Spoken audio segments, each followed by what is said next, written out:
इथं तर मध्ये रस्ताच तुटलाय, पण इकडे तो रस्ता कोण करणार? ठीक आहे, रस्ता तुटलाय आणि तिथं कमी दिसतंय. माझं म्हणणं आहे की 2-2.5 मीटर केलं तर 8 फुटाचा हे होईल आणि मग नंतर अशी चारी अशी करून की आपण बारीक चारी आता बघितली तशी तिथे घेऊन जाऊ. आणि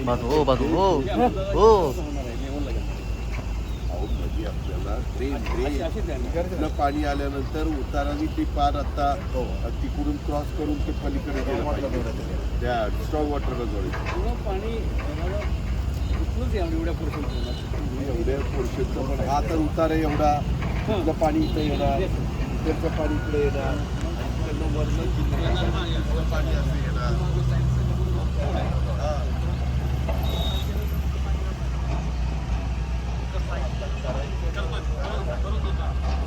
खाली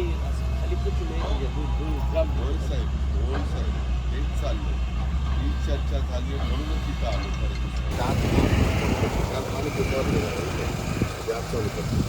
आता तितकं बंद झालं कोण म्हणेल का 2 दिवसापूर्वीचं असं काही नाही.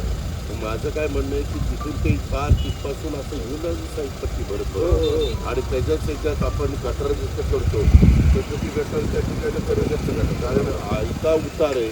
आयत्या उतारावरून पाणी गेल्यानंतर आता तिथून क्रॉस कसं होणार? तिथं जे स्ट्रॉंग वॉटर नाही